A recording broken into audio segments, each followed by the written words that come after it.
What's going on, everyone? This is ArghGodzirra, and today marks the dawn of a new beginning for the channel. If you've been here for a while, you guys will know that I have a huge affinity for the Pokemon franchise.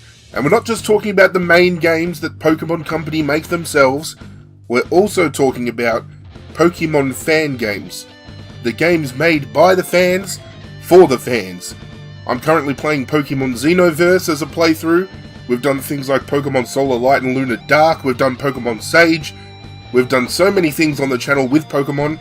I've played so much Pokemon off of the channel as well, and it got me thinking, why not start spotlighting these Pokemon fan games that are currently in development and help bring a little bit of attention to those games ahead of release?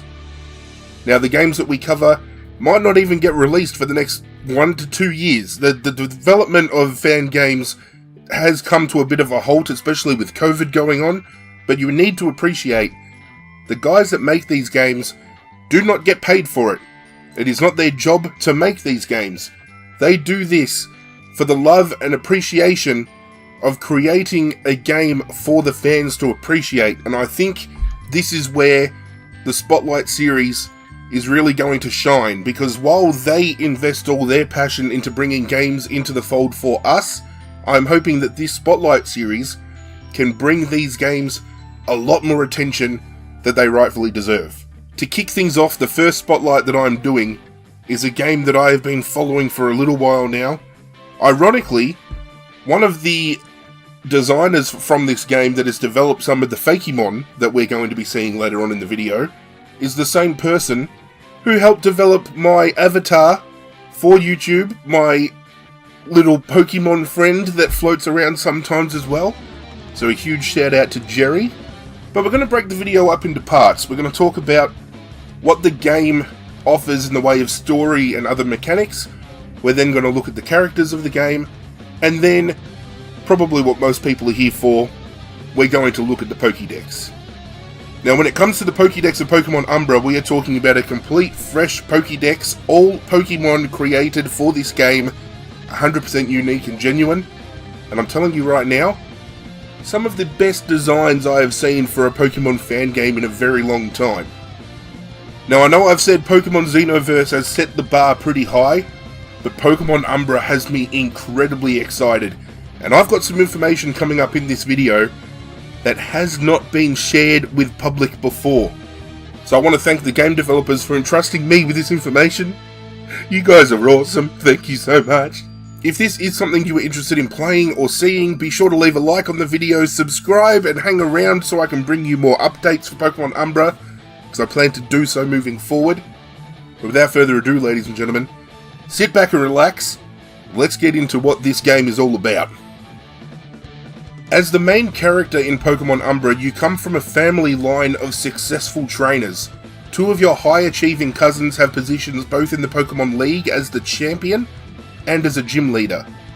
Sick of the pressure and expectations from your self-absorbed parents, you decide to start your own Pokemon adventure through the Vereshad Region. Collecting all the gym badges is easier said than done, as the entire world seems to act against you. Earning badges and finding a sense of worth doesn't have to be all doom and gloom, and with the game's relationship system, you can befriend or make rivals of certain trainers you meet along the way. Now, I think that's huge. Having trainers in the game that through dialogue you can either have become rivals throughout the game, or you can have them by your side as a companion, that's huge. That's something we've never seen in a Pokemon game before. And that's why I want to spotlight these games, because the innovations that some of these game developers are bringing to the Pokemon franchise blows my mind. And I think the relationship system in Pokemon Umbra is going to be a game changer. Throughout your journey, you will encounter a variety of colourful characters and gym leaders, including a duo team. Your choices throughout the game will change how the story unfolds and how the characters interact with you. Eva, Damien, and Hollow are all part of the friendship system, so your relationship with them is influenced by your in-game dialogue choices, just as we mentioned before. As you navigate throughout your adventure, you'll discover the different sides and secrets of your favourite characters. We'll get into who Eva, Damien and Hollow are momentarily. You will travel through towns, cities and villages to become the next Pokemon champion while building your perfect Pokemon party. Battling Team Radiance, the gym leaders, and your own cousin for the title will be nothing compared to the mysteries that surround your hometown and the legendary Pokemon. Be careful who you decide to trust. When the eclipse comes to darken the skies, the Umbra can snatch away everything in a moment. Some other features that are going to be included within Pokemon Umbra, some of which that haven't been shared with you guys as of yet, are as follows. All Pokemon are unique to the game and 100% fan-made, as we've touched on. There is currently 135 Pokemon planned, and they're aiming for around 250 Pokemon total to be in the game by the time it's ready for launch. Lots of new moves and custom abilities have been created to be unique for Pokemon Umbra as well. Like there's a vampirism ability which I absolutely love for a specific Pokemon. You're going to have to wait till the Pokédex to find out what that is. They're attempting to release a demo in English, Spanish and German, which I think is great. It covers a lot of bases. They also currently have a working global trading system. So when it comes to catching Pokemon within this fan game, we're going to be able to go online and trade with other players of Pokemon Umbra. How huge is that? The friendship system in the game that we've alluded to already is to learn more about your rivals while also giving some extra replayability to the game as well. You might want to learn a little bit more about Eva the first time around, and then on another playthrough, maybe Damien is the one that you want to befriend a little bit more. You can have multiple save files, so you don't have to play just one game all the way through. If you want to start one playthrough, especially if you're a YouTuber or a streamer on Twitch or whatever the case may be, you can have a save file for your content, and you can have a save file on the side for your own time. It's a great thing. There is going to be controller support, which I think is tremendous, because I know plenty of people through disability or whatever the case may be that can't use a keyboard and mouse efficiently. So having controller support just adds to the accessibility that this game is truly going to have. There's going to be following Pokemon, and it's been slightly enhanced to make the experience a little bit better. So for example, you can heal a following Pokemon status if you have the item in your inventory just by talking to them. So if they're poisoned, and you happen to have an antidote in your bag, interact with the Pokemon that's following with you, boom, healed of that poison. This will also give some extra friendship points to the Pokemon following you, so if they evolve through friendship, perfect way to get that friendship bonus up. There's a lot more features coming as well, however, that is what they've shared with myself up until this point in time. I know they're going to want to keep some things under wraps. Hopefully down the line we can do another spotlight video and we can bring those to the front. But now that we've spoken about the game as a whole, I think it's time we learn about the characters that are going to be within this universe. As far as the protagonist goes, you can play as a girl, whose default name is Cindy, a boy, whose default name is Cole, or a non-binary character, whose name is Carter. Your character is easygoing and able to match your personality through in-game dialogue choices. You start your adventure in Kadir Town to prove to your parents that you can be a successful trainer like your cousins, and you will end up finding your own meaning to life along the way. Eva is your rival and enthusiastic about Pokemon and learning battle techniques, and she is more methodical than Damien, preferring to work in a controlled environment.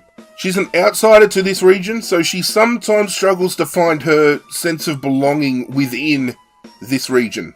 Damien, on the other hand, who is our other rival, is far less concerned with filling the Pokédex and more focused on the trends of the Vereshad region and Pokemon training community as a whole.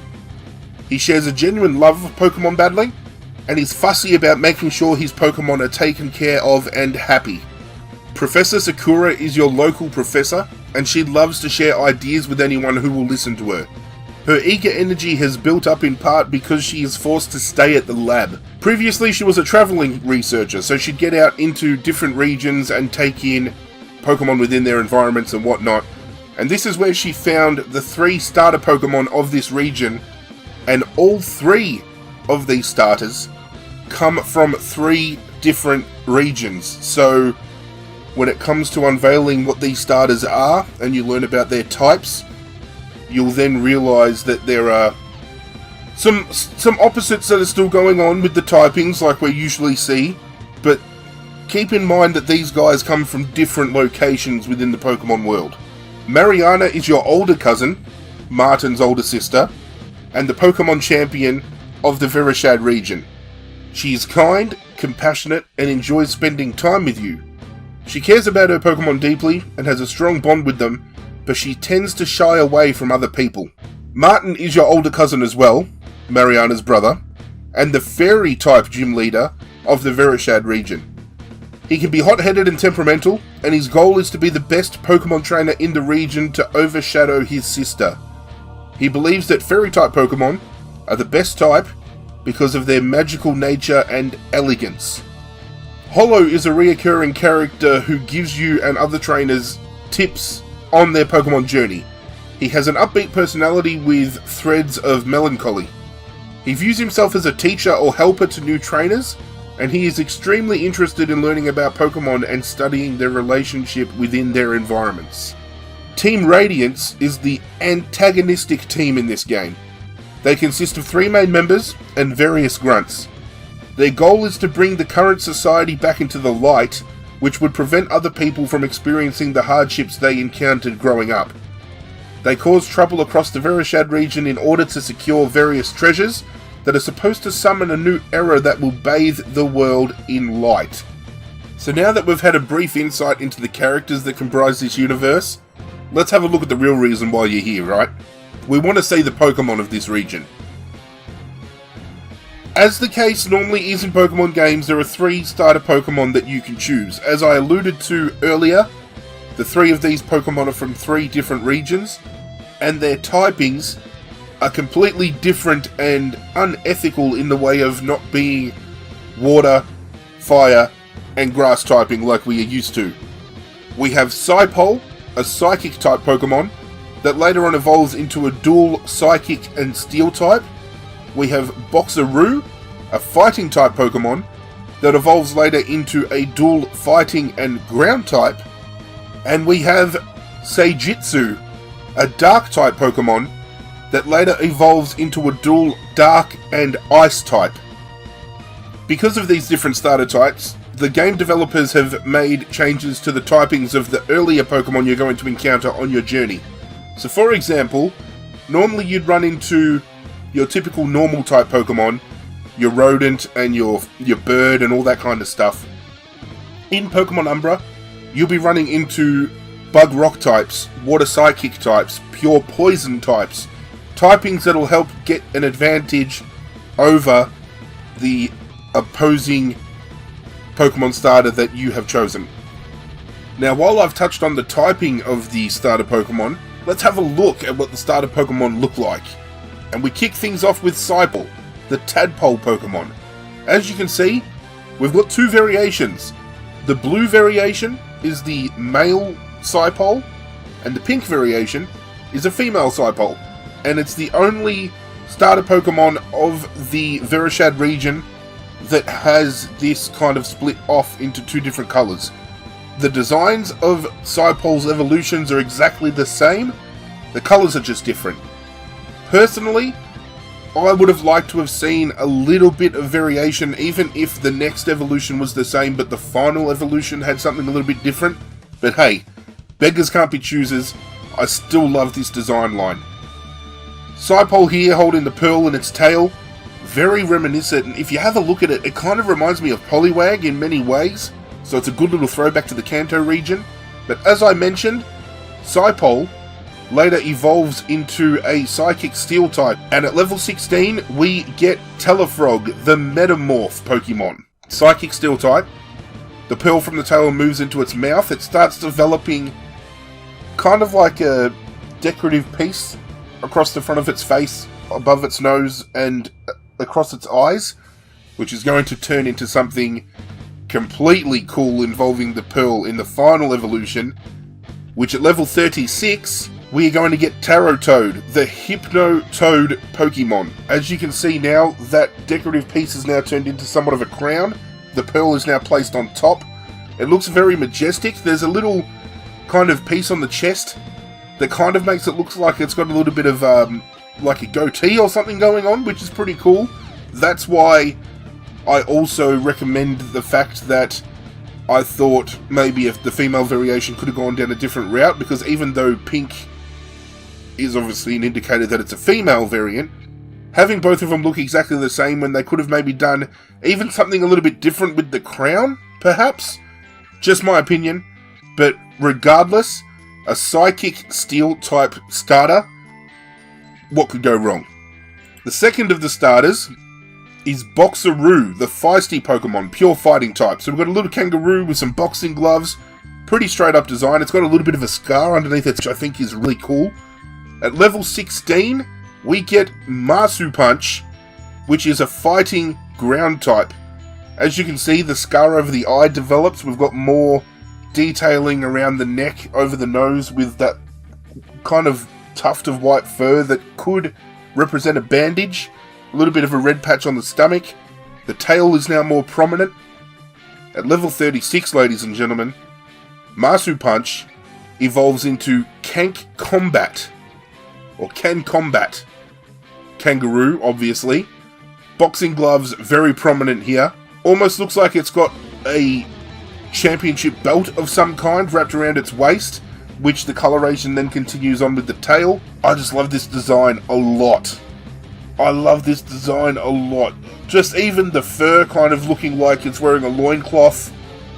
You've got the furrow of fur over the eyes, the scar now coming down, kind of looking a little bit like face paint. Such a cool design. The final design, however, for the starter Pokemon is my personal choice. This is going to be the Pokemon coming up is going to be the starter that I personally choose for my first playthrough of Pokemon Umbra. Ladies and gentlemen, I give you Jitsu, the Snow Pup Pokemon, pure Dark type. It's got the ability Guts. It's a husky with a crystal on its chest. How beautiful does it look? I am a sucker for wolf type Pokemon and wolves in general, so the first time I saw this design, captured my heart. At level 16, we get Kalzetsu. I'm hoping I say these names right. The Snow Wolf Pokemon, which now turns into Dark Ice. As you can see, the crystals now forming on the forehead. We've got more of a snow kind of feel going on with the legs, a lot more fur becoming prominent as well. I love the next design. It just amps up to a whole new level. At level 36, Kalsetsu turns into Mangetsu, the Alpha Wolf Pokemon. I'm getting Lycanroc Midnight vibes from this guy. I love werewolves. It's got a hidden ability called Wolf's Trap, which is a custom ability introduced in Pokemon Umbra, and it is unique to Mangetsu.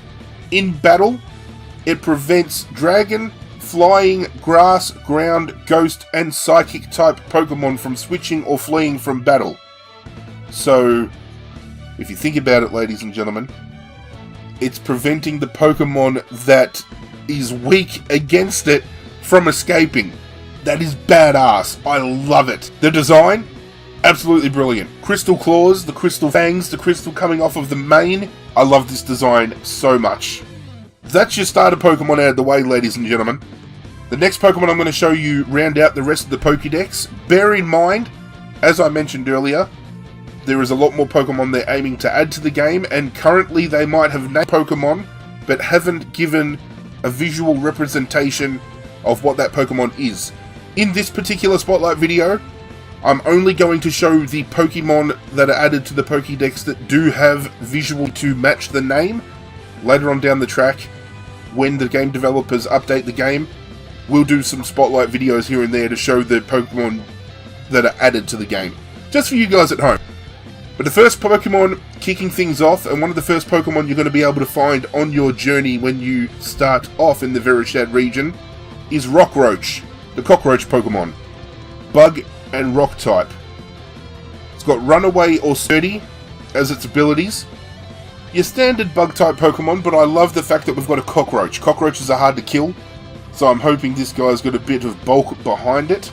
At level 20, it evolves into Boulder Roach.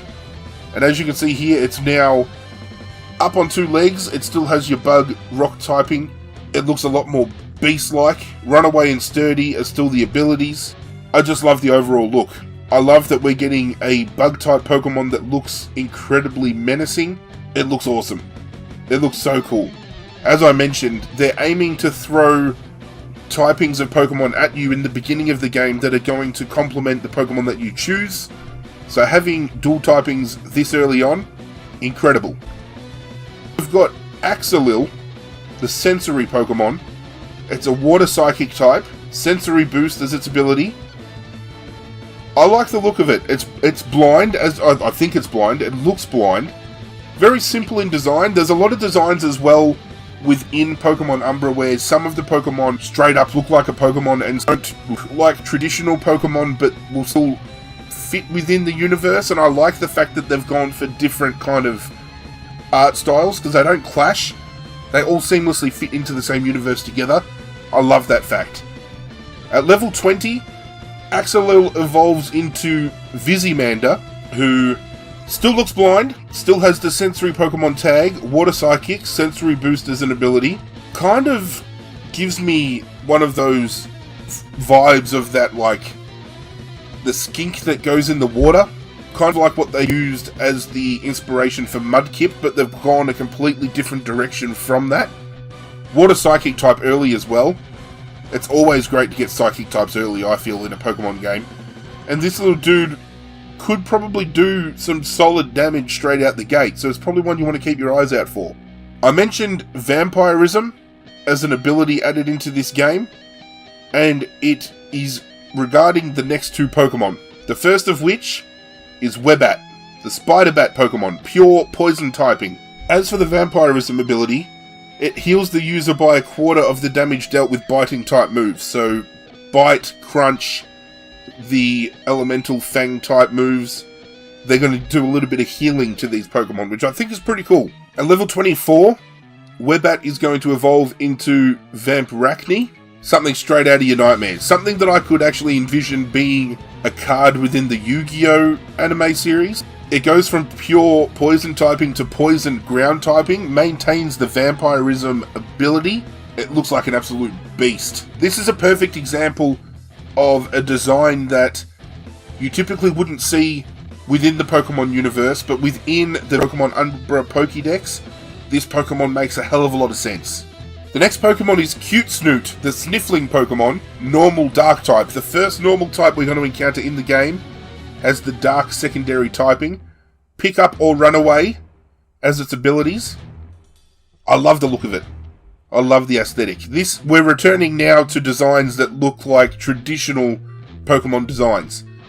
At level 18, it turns into Coaty Snotty, which I think is absolutely fantastic. It's still normal dark. It gets the abilities Frisk or Moody. I love how like a ball of snot just forming out of the end of its nose. I feel like this could have been normal poison in the fact that it's sick and it could pass on illness, but the wet snout Pokemon, it makes a lot of sense, right? Next up, we have a look at the Vereshad Region's first bird type Pokemon. Well, you could say the region's official bird type Pokemon because every region kind of has that one bird type line that is linked to it. With the Vereshad region, we have Puny, the little beak Pokemon, pure flying type, big pecs as the ability. I love the design of this Pokemon. You can just tell that by this design, by the time we get to its 3rd evolution and final evolution, that this thing is going to be absolutely killer. At level 18, we get Osprowl, sharp beak Pokemon, maintaining the pure flying type. It picks up Intimidate or Gale Wind as its abilities. You can see we're starting to get some dark vibes kind of coming off it with the development of the shadowing of the eyes. The talons are deep black. And at level 32, Osprowl is going to evolve into Ozpredator. which does pick up the dark typing, making it a flying dark type. Gale Wings and Intimidate are its abilities. And as you can see, it's a hawk. To me, it's a hawk or it's an eagle. It's one of the two. Even though I'm going to have the dark type starter, I feel that this Pokemon early is going to be crucial to anybody's team. And I think a lot of people are going to run with it. I love it. Oh, it's such a good design. Some of these designs that you're going to see today are absolutely incredible, let me tell you. Next up, we've got the rodent of the region, the pure normal type pack rat, the foraging Pokemon. It's a mouse or it's a rat, whichever way you look at it. Long tail, very bushy at the end. Some clippings out of its ears. It's got a little fanny pack going on at the front. It looks pretty cute. The abilities are either pick up or cheek pouch, which makes a lot of sense. At level 20, Pack Rat is going to evolve into Backpack Rat, and just like the name suggests, we're moving from a fanny pack to a huge backpack. It uses its tail now, which has just grown into a big ball of fluff, to help elevate the backpack. He looks incredibly tired. He looks like he was excited to go on a, round trip to Europe and start backpacking there for a month now, and he's really starting to get fed up with what's going on. Still pure normal type, pick up and cheek pouch being the abilities. I like this dude. Don't know whether he's going to be on the team, but aesthetically, having a look at this guy, I love how they've gone about designing him. Next up, we've got the pure bug type Royal Lava, the maggot Pokemon. He looks very sad, which I'm hoping alludes to the fact that even though he looks incredibly sad now, he's going to be real beast looking in his final design. Something incredibly scary. That's what I'm hoping for anyway. Shield Dust as an ability, and just like previous games from the actual Pokemon Company, this is a Pokemon that evolves into its final stage by level 10. So it's definitely one you can add to your team, get the early levels on, and get a solid Pokemon rolling in your team straight away. At level 7, Royal Lava evolves into Superba, or Superbpa. Yeah, Superbpa. The gilded Pokemon. He looks a lot more joyful here. He's got I think those little purple things might be his hands. I'm not entirely sure what's going on there. But he's just so pleased with himself. Shed Skin is the ability here. And at level 10, we have Superbpa evolving into ArghGodzirra. And have a look how beautiful this thing looks. The royalty Pokemon, bug flying type, tinted lens as the ability. Tell me, between the cockroach Pokemon and this Pokemon, which one you'd be choosing. Actually, don't forget to let me know in the comment section down below which of the starters you would have picked if you're going to dive into Pokemon Umbra when it does release. But I'm telling you right now, ArghGodzirra will be on my team, I think, to kick things off. Next up we have Carapad, the soft shell Pokemon, grass water typing, Rain Dish or Sap Sipper are the abilities this one can have. Now, with the evolution of this Pokemon, it needs to learn Transpiration in order to evolve. And once it knows Transpiration, and it levels up knowing Transpiration, it's going to evolve into Puripad. He is the soft shell Pokemon, but instead of being like a turtle kind of thing, he's more slug-like in design, which I think is incredibly different, but I love the angle they've gone with. Rain Dish or Sap Sipper, not my favourite design out of the Pokemon we've seen so far, but just based on the typing, could be incredibly handy to anybody's team. Next up we've got Simpima, the fish Pokemon, pure water type, Sif Swim is the ability. Straight up, just looks like a fish. Got a smile on his face. He's just happy to be here. At level 20, Simpima evolves into Aroasin. This thing looks like a god. And it evolves into a water dragon type. Wonder Skin is the ability.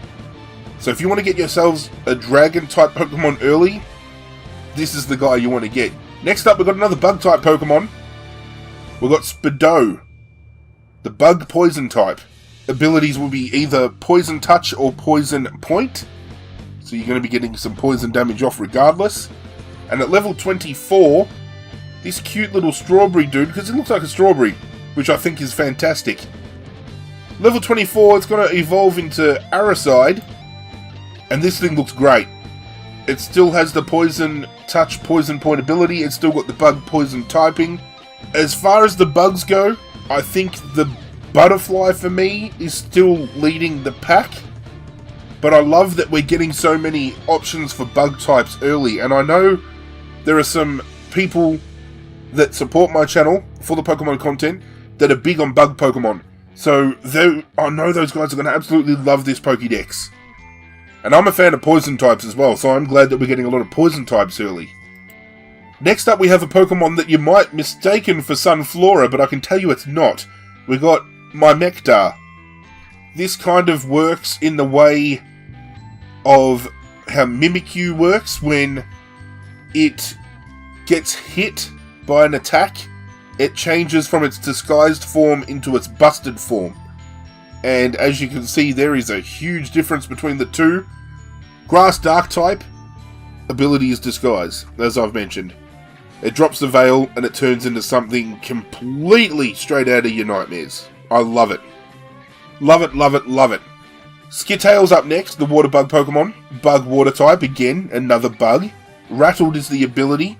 We do have 2 evolutions of this, one of which is a leveling evolution, and then the next evolution, it requires an item. But at level 19, Skitail evolves into Timifid, and I do love what we've got going on here.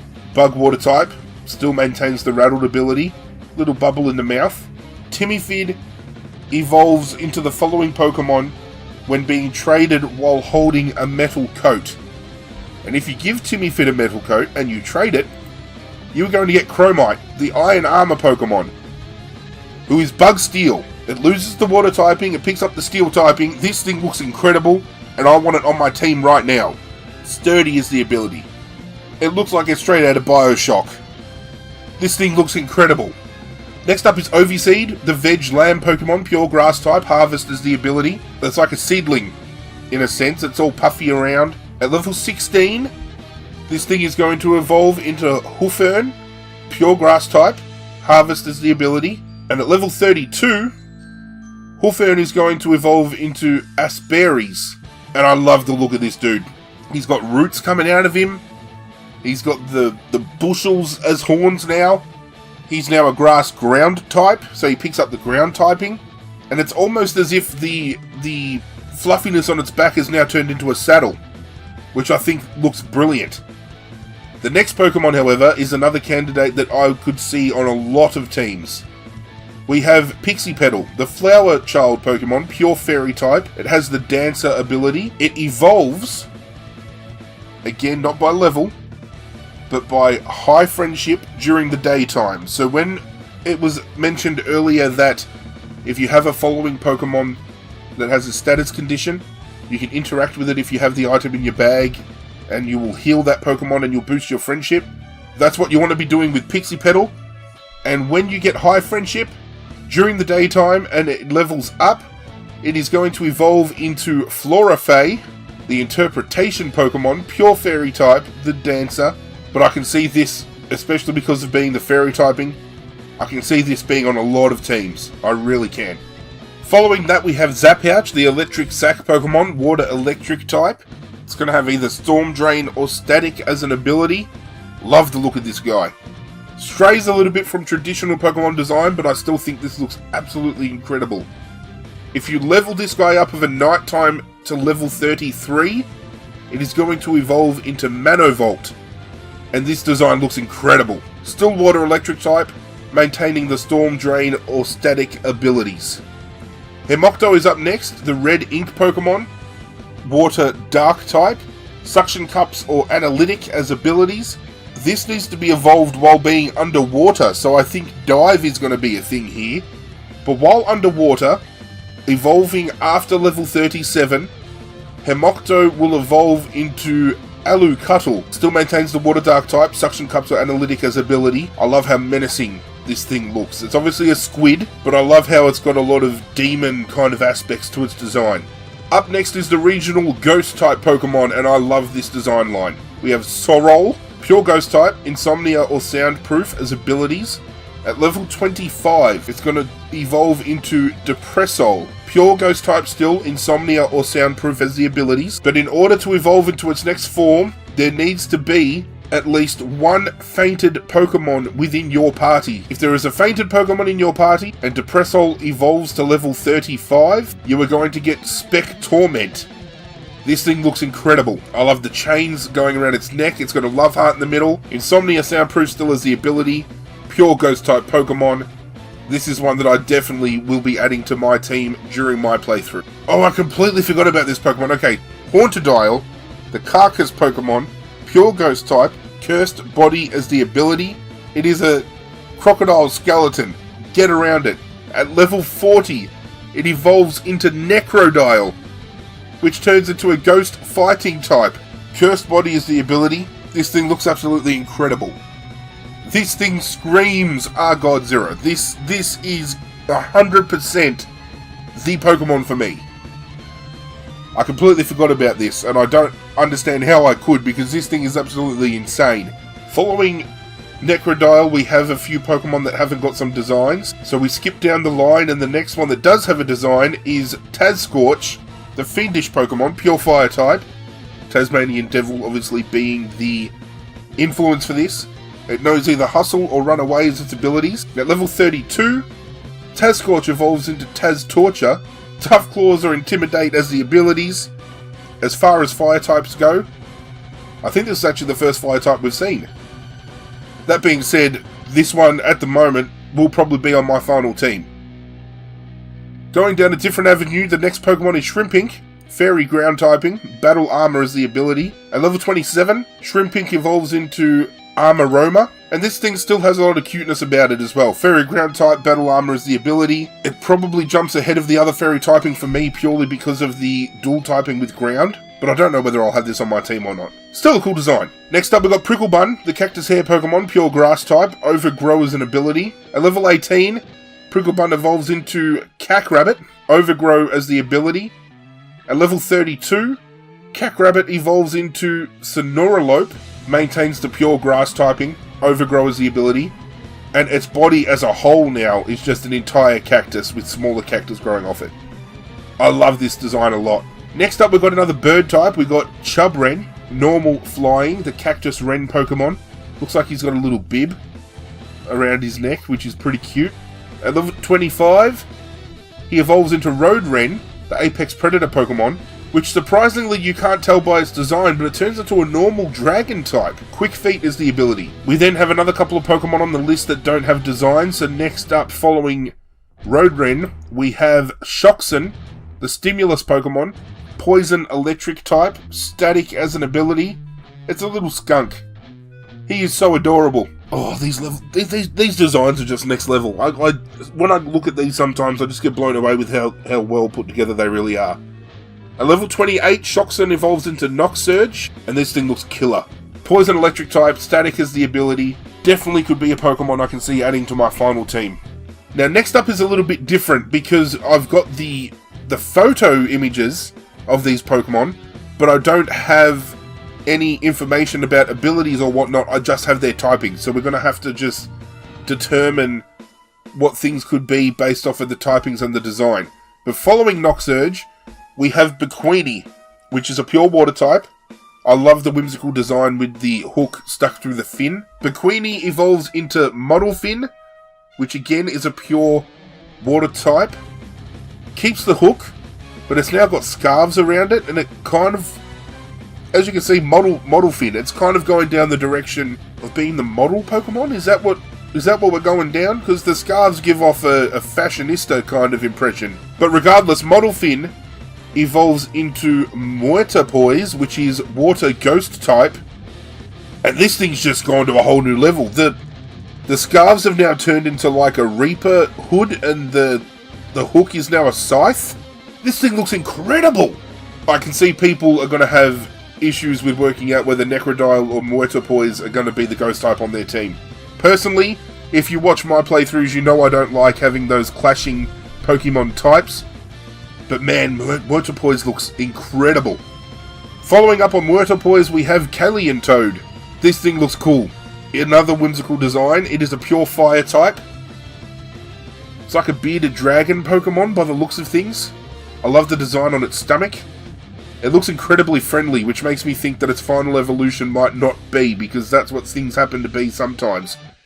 Kalian Toad evolves into Pekin Toad, which turns into the dual typing Fire and Rock. I can get around this design. I like this design a lot. That's actually really, really well done. That's pretty cool. As I said, these designs, man, they're just on a whole other level. The Pekin Toad evolves into Vulcan Toad, Fire Rock type, and this thing just looks like it wants to erupt. The beard is now officially done. It has to be a bearded dragon, because now the beard is very prominent. We were talking before about the fact that we hadn't seen a fire type yet, and then we had the Taz Torture appear. I think Vulcan Toad has leaped ahead, and I prefer Vulcan Toad. It'd have a severe weakness to water, but I think that's something we can work with. Next up we have Meltos. Now this one's only just recently been added to the Pokédex design-wise, and as you can see, he's a cute little marshmallow. Again, cuteness overload. I love the mix between the cuteness and the intimidation of some of these Pokemon.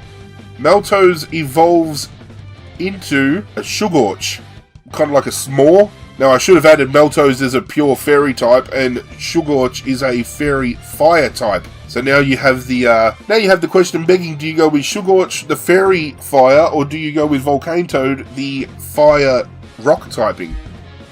Depending on what route you want to go down. Scorch is actually a pretty cool design. I'm now starting to rethink as well.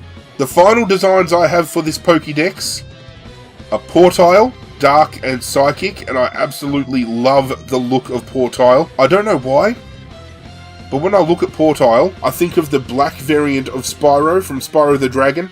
I don't know why that appears in my head, but that's what I just get. And Portile evolves into Warptile, which maintains the Dark Psychic typing. And again, such a solid design. Absolutely love it. But now that we've looked at the Pokédex, ladies and gentlemen, there are two things left for us to do. The first of which, I'm going to show you potentially what my team of 6 is going to look like, and I'm keen to know what your team of 6 would look like based off the Pokemon you have seen today, and just some final thoughts heading into the end of the video. As far as my team's concerned, the starter Pokemon I will be going with, as I've already mentioned, is going to be Seijitsu, so I will end up with a Mangetsu on my team.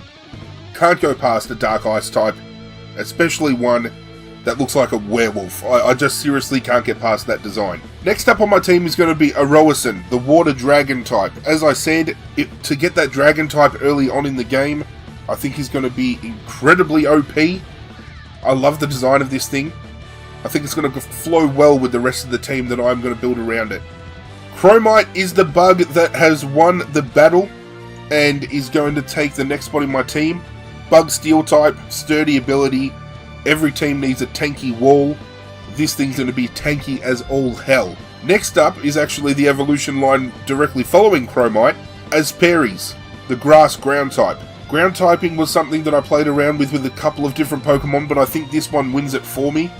I just love the design overall, and when it came to clashing types, I think this one wins out. I'm not going past Necrodile. I turned around and told you guys Necrodile was going to be on my team. Ghost fighting type, looks absolutely incredible. Could be, you know, brother in arms with my Mangetsu, partner in crime, whatever you want to call it. And my team, I think for the time being, is going to route with Noxurge, Poison Electric type. Got a good coverage of Pokemon. The only other Pokemon I feel that could make its way into my team at this point in time is Scorch. The fact that we've gone with Asperis means that Volcatoad would kind of get pushed off to the side. But if we wanted to go down a different ground type route, then Volcatoad could come in, but then I wouldn't bring Scorch in. So it's just a matter of myself personally not liking type clashings at all. This is the team I've managed to put together.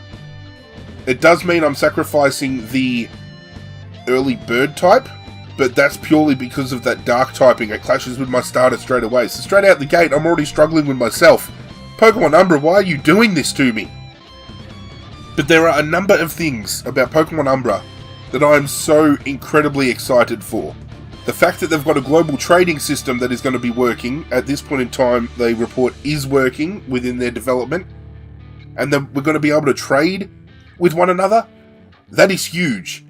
This friendship kind of system they're going to have, where we can interact with our rivals and we can become more friendly with them, or the rival could, the actual rivalry between us could deepen. I love that concept. I love the story that you want to break away from your family and do your own thing and forge your own path. It's something different to what we've seen. As far as fan games though go, this is going to be innovative in a lot of ways, and this is why I wanted to do this particular game first, because some of the systems and mechanics that are going to be coming out of this game are absolutely incredible. I seriously cannot wait. I can't tell you how hyped I am to play this game. I seriously cannot. They do have a Twitter page. Go and check it out. I want to thank game developer Buttjuice, yes, I said Buttjuice, for giving me access to this information and trusting me with this information. I am hoping to get more information down the tracks, as I mentioned, to make more videos for you. Hopefully a demo comes out down the line that I'm able to get some gameplay out for you as well. When their updates come out, I will share those with you. But if you want to go check it out for yourselves, Twitter account, Discord channel, linked in the description down below. As I mentioned earlier, let me know which starter you would go with and what your team would look like based on the designs you have seen today. Do go ahead and leave a like on the video. It goes a long way to supporting the channel. I cannot thank you guys enough for all that support. And hit that subscribe button if you want to hang around and see more content like this. It took a long time to put this together. I appreciate any and all love you guys show on this video. But that's it from me, guys. I'm out of here, and as always, I will catch you guys next time.